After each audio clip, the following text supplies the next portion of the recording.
Hi guys, welcome back to my channel. I'm just trying to see if it's recording.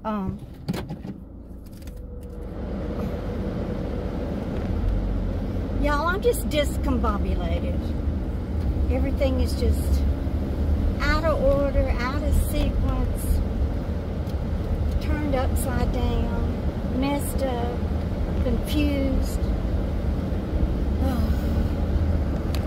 I'll be so glad when all this coronavirus ends and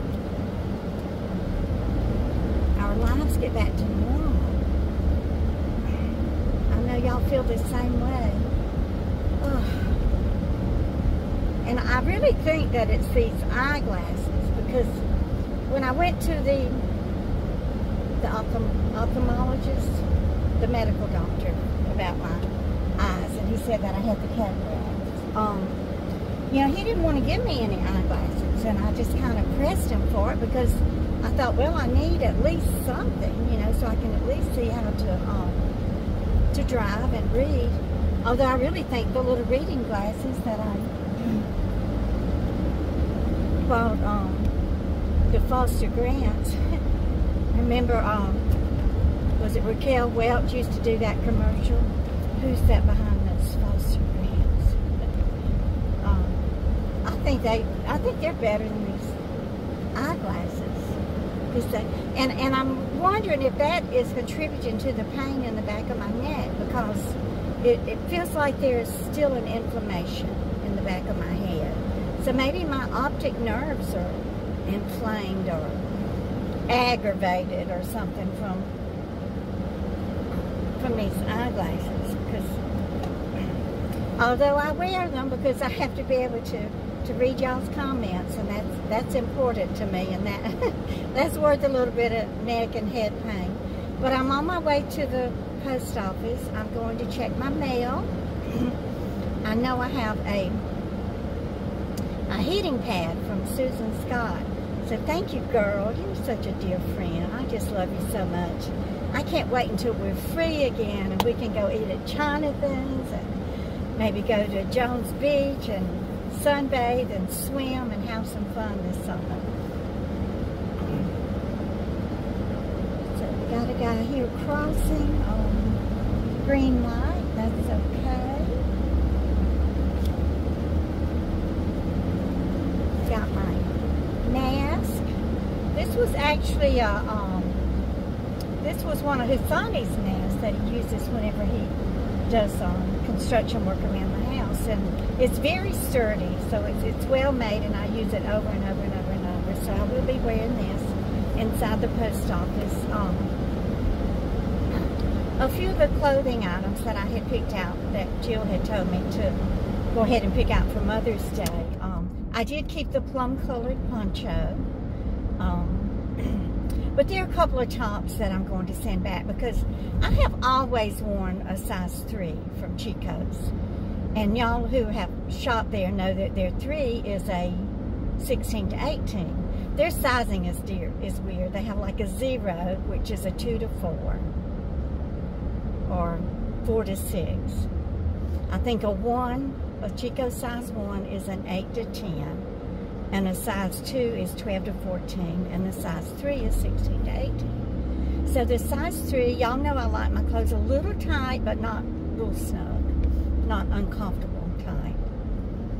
So their clothes, you know, they don't really shrink. They're color fast. They're very well made, and they last for years and years. But mine are getting holes in them, and they're all covered in stains.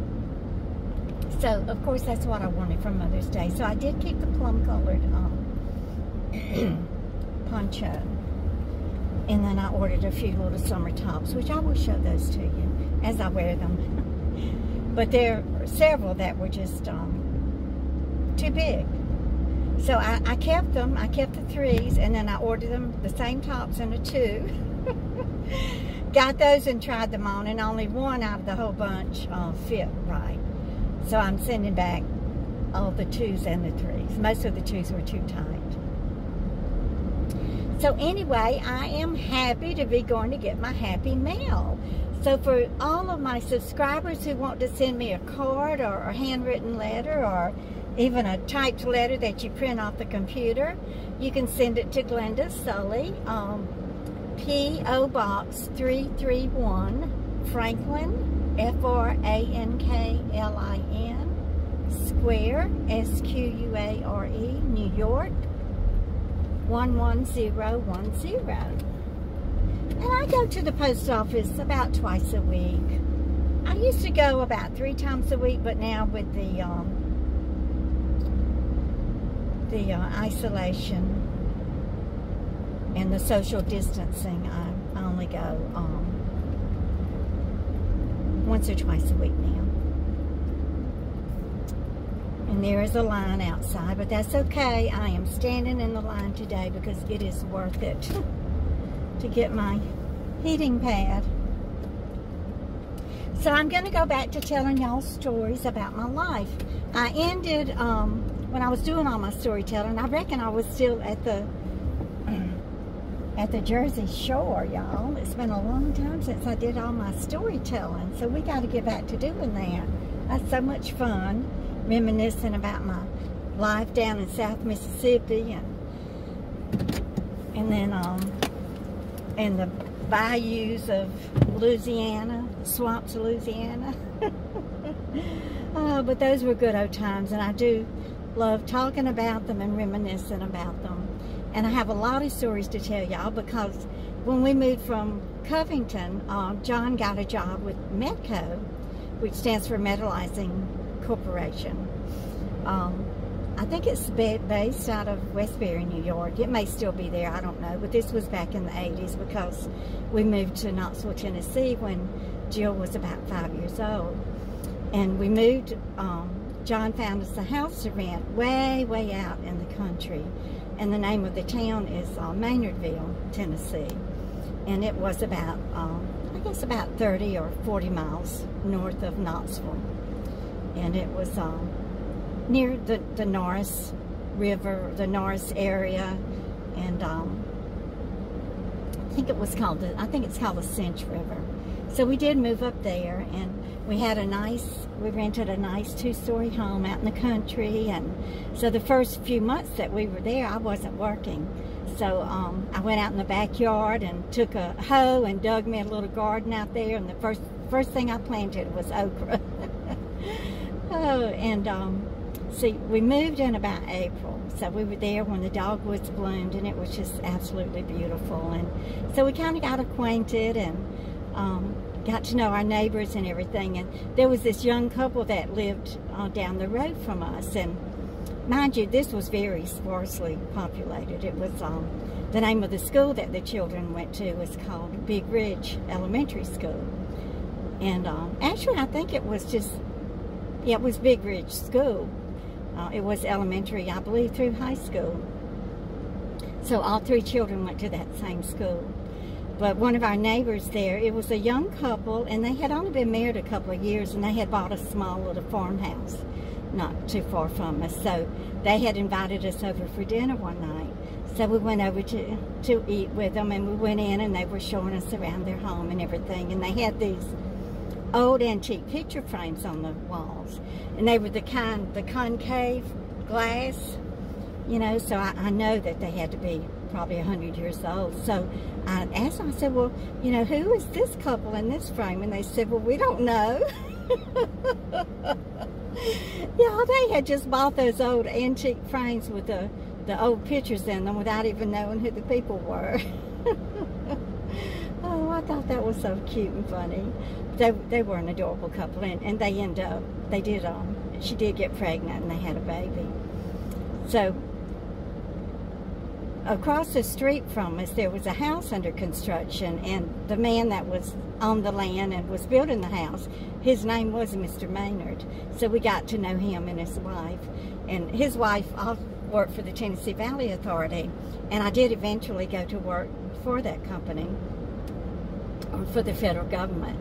So she always rode the bus down, you know, from Maynardville into Knoxville to the headquarters there to work. Well, one day she drove her car. I don't know what the reason was. I don't know if she was running late and missed the bus or whatever. So she drove her car into work, and then, you know, going throughout her routine of the day and everything, she left work and got on the bus and rode the bus home. So when she was let off at the bus stop, she realized she didn't have a car parked there to get herself home. So I don't remember how she got home. I reckon she found a phone somewhere and called Mr. Maynard to come get her. But isn't that funny how we get into these routines, and if you break your routine, it does mess everything up and throws you off. So I'm going to go in now and check my Happy Mail and get my heating pad. And I want to thank y'all for being here with me today, and please give me a thumbs up and share my videos, and just know that I'm still trying my best to regain my health and energy. I haven't gotten out in the sun today. I have just been busy getting those packages back together, getting the clothes that I want to return, but it's still early. It's not 4 o'clock yet, so I still have time to get some sunshine. And y'all, I'm as green as a gourd, as my mother Dort would say. So I really need to get my skin bleached and get rid of this jaundice that I do believe it was caused by the quinine drug. But anyway, thank you guys for being here, and y'all just keep on coming back. Bye, guys.